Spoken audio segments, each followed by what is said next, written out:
Hi students, welcome to HSC Earth and Environmental Science and Module 7 Climate Science.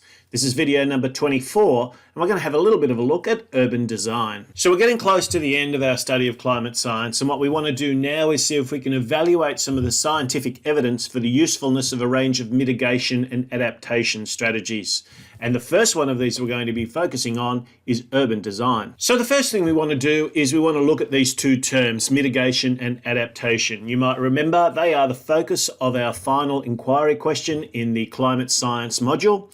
And what we want to do is try and contrast these two terms. So mitigation is basically looking at the cause of a particular effect and what sort of things that we can do to mitigate or reduce that sort of cause.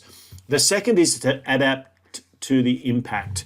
So what we're trying to do here is to develop a range of different strategies where mitigation is about reducing the impact of climate change, so actually getting some of these values down, and that can only happen by reducing the sources, so thinking about some of the sources of greenhouse gases that are being released into the atmosphere, or to enhance the sinks. And we talked about carbon sequestration as one way of trying to enhance the sinks. The second of these strategies is adaptation, and adaptation is about trying to reduce our vulnerability to the impacts of climate change.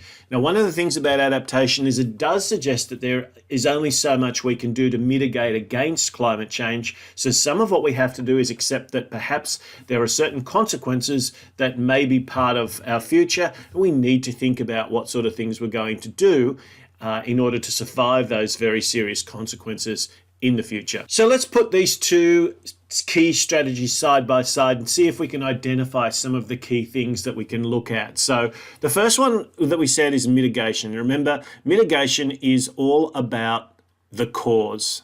So what is the cause? Well, the specific thing that we're looking at, of course, is the increase in the levels of greenhouse gases that are leading to global warming. And so some of the causes of that may be associated with the types of energy generation that we have, with the clearing of land, and all of these other different factors that we've been talking about. So one of the things we can do is to start thinking about energy efficiency. Are there ways we can practice more efficient uses of energy? Because one of our big areas is our use of fossil fuels, is there a way that we can actually move away from those into more renewable energy sources? Because of course that is going to reduce our emissions, and that's going to address the cause of global warming. Electrification of industrial processes, and we've seen this in a small way already as there's a few different types of hybrid vehicles that are starting to come on board. But will that be able to happen at an industrial level? Can we actually look at some industrial processes where we're thinking very big scale, and that's what industry is, if you like, it's large scale? Are there ways where we can use some of our electrification ideas to make some of the processes that are occurring in industry a little bit more efficient? I've talked about transport in the last video, the use of public transport, effective public transport, and the types of energy generation for our buses and trains, particularly things like fast trains that are being talked about. Can they be electric based? Can they not be reliant on fossil fuels? Bicycles, shared cars, that idea of carpooling rather than having one driver in each of the cars that's on the road and no passengers. Ideas that are potentially contentious and ones that have certainly sparked some political debate in this country are things like carbon taxes or emissions markets. And sometimes these can have a detrimental effect because the buying of or the paying of carbon taxes can perhaps encourage more use of carbon or more release of carbon dioxide just through basically paying for that opportunity. But maybe what we're looking for is some of the ways of being able to really punish those companies that are going to continue to pollute the environment, continue to release these sorts of important gases that we know are contributing to the greenhouse effect.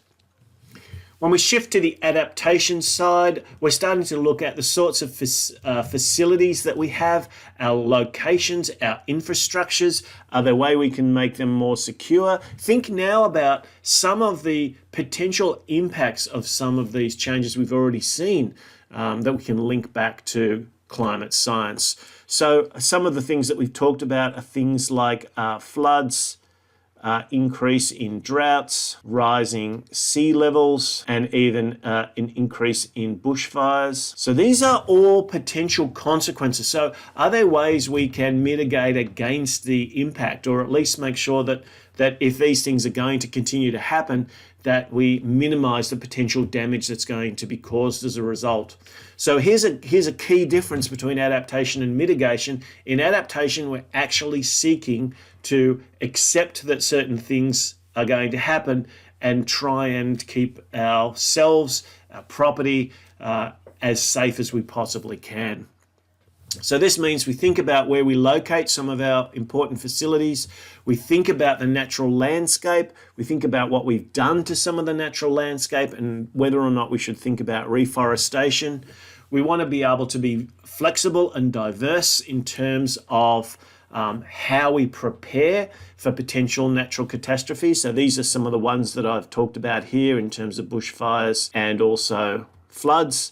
And these are ones we've seen in Australia in very recent times, and being really serious catastrophes. And how do we prepare for these sorts of things in the future? What sort of things can we do ahead of time? How can we redesign some of what's already there? Don't forget, there's a huge amount of infrastructure, and not just in a country like Australia, but in all sorts of places around the world. So we can't just kind of knock cities down and redesign them. So we have to do the best that we can with where things are located, and thinking about how we might be able to adapt to some of these sorts of potential disasters that could happen in the not necessarily too distant future. Maybe some preventative and precautionary measures, including evacuation plans, health issues. We've talked about that in other parts of this course, where there's a number of different places around the world that, because of their location near potential volcanic eruptions or near earthquake zones, have to have extra strategies in place, have to train the people to understand that these sorts of things can happen, that there'll be some level of warning, whatever can be provided, and there'll be a certain action that'll be expected to be taken in order to help prevent or at least reduce potential losses of life and property and so on. So what's this got to do with urban design? And we're going to look at a couple of contexts for our ideas around prevention, mitigation, adaptation. So one of the things that is happening is we're starting to get a little bit of a more common use of this term green infrastructure, and you're starting to see some of this creeping into a lot of architectural designs these days, which is basically bringing back the green spaces rather than having our cities so building dense that you just can't see trees or any sort of greenery anywhere, that we're actually trying to encourage an increase in the amount of vegetation, which can have environmental, economic, as well as social benefits.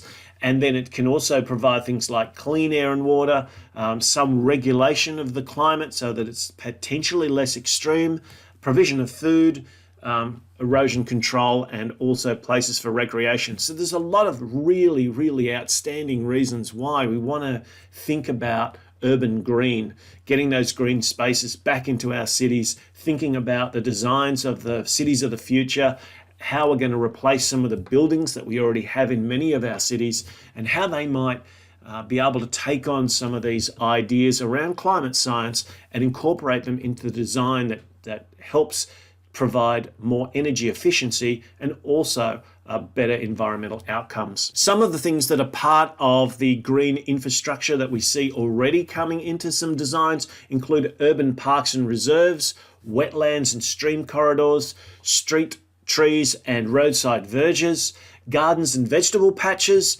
bikeways and pedestrian trails, walls and rooftop gardens, orchards and farms, and also things like cemeteries and derelict land. And we're seeing very large amounts of change that's starting to happen that is conscious of how we might be able to adapt to the changes that are occurring and perhaps even to reverse some of these. So one of the things that's important when you go through this is think about yourself. Is this about addressing the cause, or is it about minimizing the impact? And those are our two key words. We linked cause to mitigation, and we linked impact to adaptation.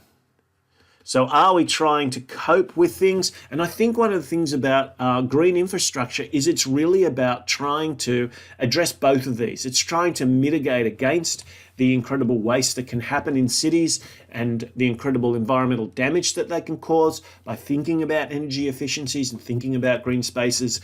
But also it is about trying to minimize the impacts as well when some of these things, potential catastrophes come through. So what do they look like? Well, we'll have a bit more of a look in class, and I think it's worth going into a little bit of detail about the sorts of things that what might be part of good urban design, or at least good environmental urban design. So I'm not going to read through all of the key ideas here, but you can see in some of the new estates particularly, and even some of the improvements that are being made to homes all around our area, with the increase in things like solar panels, with rainwater tanks to try and conserve or at least capture some of that rainwater that's falling in a general way. The changing in things like lighting, their perspective in terms of where the windows are, what advantage they're taking of sunlight at different times of the day and at different times of the year, and so on. There's lots of things that we can do. There's lots of little things that we talked about in the last video about our carbon footprint that we can do that can make a small difference in terms of our own carbon footprint. And we can do that at both the domestic level and also at a greater scale at the metropolis level as well. So lots of things to think about in terms of how we might mitigate and or adapt to these changes that we see in the climate. Thanks for watching.